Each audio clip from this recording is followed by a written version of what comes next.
Welcome back, everybody. I'm really excited to make this video because some awesome news happened today, which I will explain later, but this is going to be a video on how I plan to train for my walk from Mexico to Canada for 2,650 miles. Okay, so there's two subjects that I want to cover before I actually get into my training regimen, and it's going to be relevant, and you'll see why.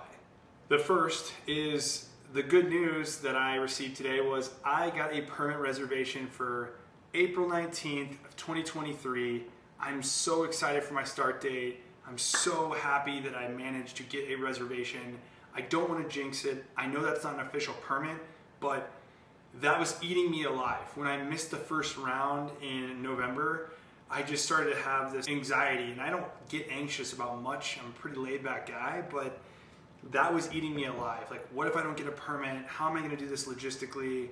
But I calmed myself down and realized, okay, you'll figure it out. But it's very, very relieving to know I have a permit and at least a reservation in the system.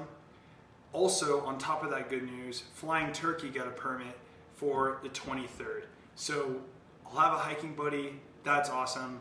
Even if he decides he doesn't want to do the whole thing, which I'm sure he will, not much can slow that guy down. But regardless, it's cool to have a friend on the trail. It's great news I got a permit. So that's the first thing that's obviously relevant to me training for the PCT, because without that, there's not much PCT going on. Okay, second, I want to talk about my current health situation that is also somewhat relevant to how I'm training and the PCT.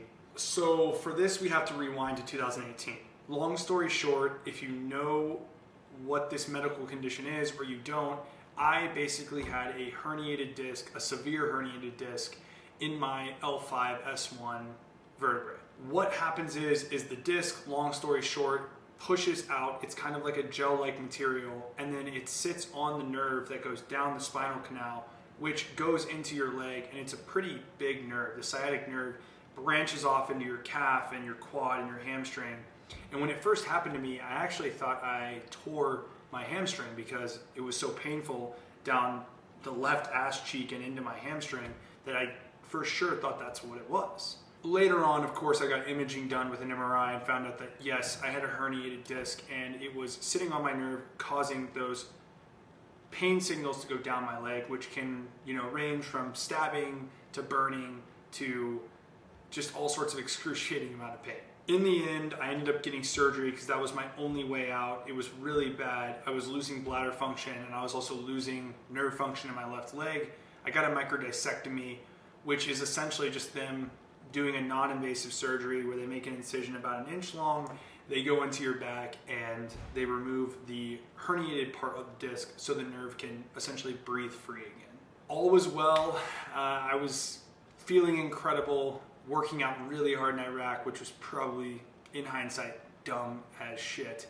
But I did it anyway, and now I'm kind of experiencing the same type of pain. I confirmed this a few weeks ago with an MRI, and now I know that yes, my L5-S1 on the left side of my leg is herniated again. I'm trying to avoid surgery because it's not great to get 2 microdiscectomies on the same portion of the disc, because the disc keeps essentially degenerating and wearing down until there's not much of that shock absorber left between the 2 vertebrae, and you eventually have to get a spinal fusion. So I'm taking this one a different route because it's not as bad, and I'm going to try physical therapy, maybe an injection, and see if I can, get that nerve free once again. Now, I'm not going to lie to you, this trail has been a lifelong goal for me, as I've stated in many other videos, and you all already know.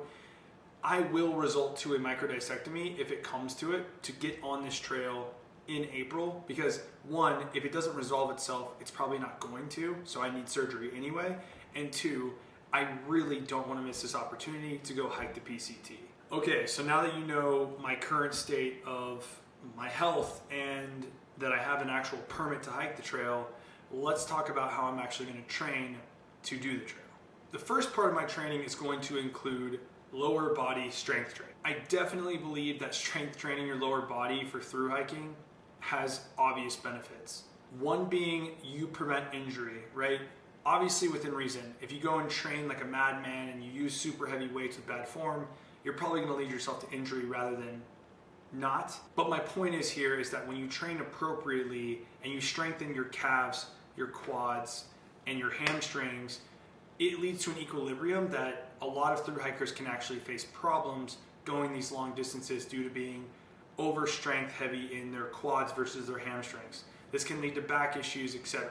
So I think strength training is going to really help me progress on the trail and start strong when I get out there in Mexico. So a few of the different exercises that I'm still able to do within reason right now with my back are the following. I love machine calf raises. Machine calf raises, you can do a slow burn where you basically have the movement very controlled, and this absolutely kills your calves. If you want to get stronger calves and you want to not be so sore after doing those insane climbs, do the seated calf machine because it will work wonders and you'll have way more endurance when it comes to pressing on those uphill climbs where you're using a majority of your calves. The next one is the hamstring curl. I cannot do a deadlift, obviously. I cannot do a dumbbell Romanian deadlift because I cannot bend forward with my back. But the hamstring curl is like the preacher curl for your bicep, just for your leg. It's an incredible exercise that you can once again take very slow and controlled, and you can choose what weight is right for you. But essentially what this is going to do is obviously make sure that your hamstrings are in line with the strength of your quads, because you don't want to have an imbalance there. You want to have an overall strong leg, and that includes your hamstring, because if one is stronger than the other, it's going to pull and compensate, which can lead to strain, injury, etc. And the rest of these are all quad workouts because I'm trying to not allow my left quad, to atrophy like it did last time with the same back injury.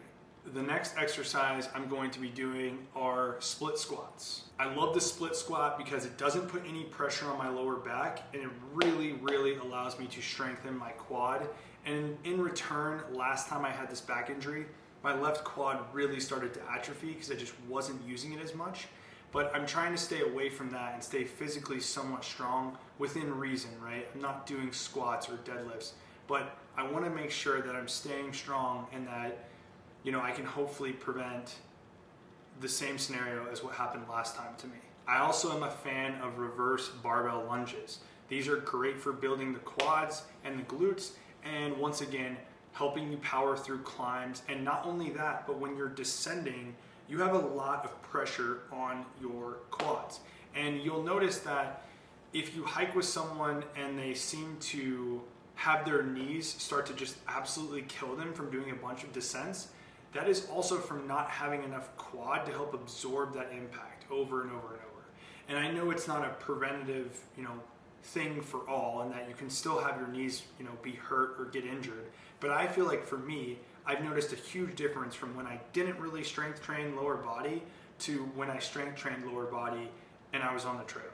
Now there's a few other exercises that you won't see here today that I like to do, that I keep kind of switching them up. Like I'll do walking lunges, or I will do a barbell set where I keep the barbell on and I kind of lean side to side and isolate my calves.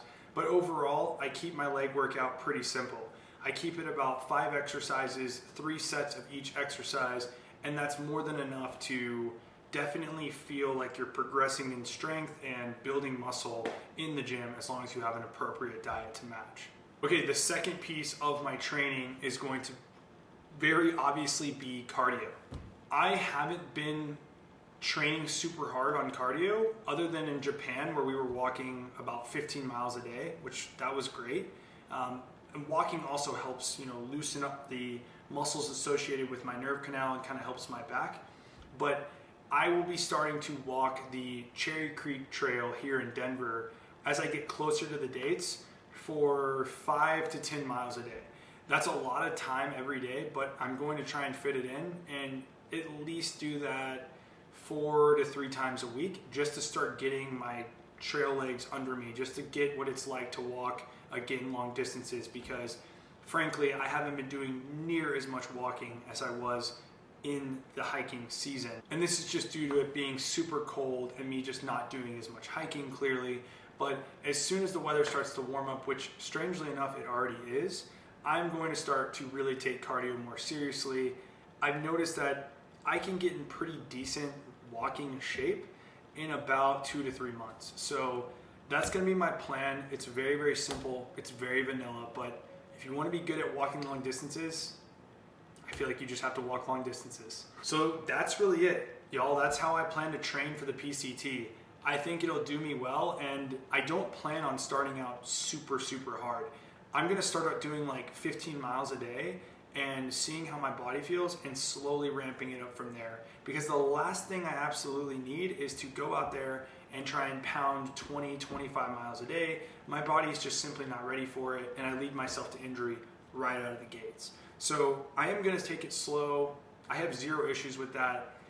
My only other worry too is that California is receiving like record snowfall this year, of course, because it's the year I want to do the PCT, but I'm going to not be in a huge rush to get to Kennedy Meadows because I have a feeling that if the snow season continues on the way it is, we could be waiting quite some time for that snow to melt. And that's really it. That's my thoughts around how I'm going to train and how I'm going to prepare for this thing. If you have any recommendations, especially when it comes to my back, if you've experienced the same thing, please let me know in the comments below. I love engaging with you guys and getting tips and tricks. Some of you have been so helpful with tips on the PCT and the permit and offering me rides, and I seriously thank you so much for that.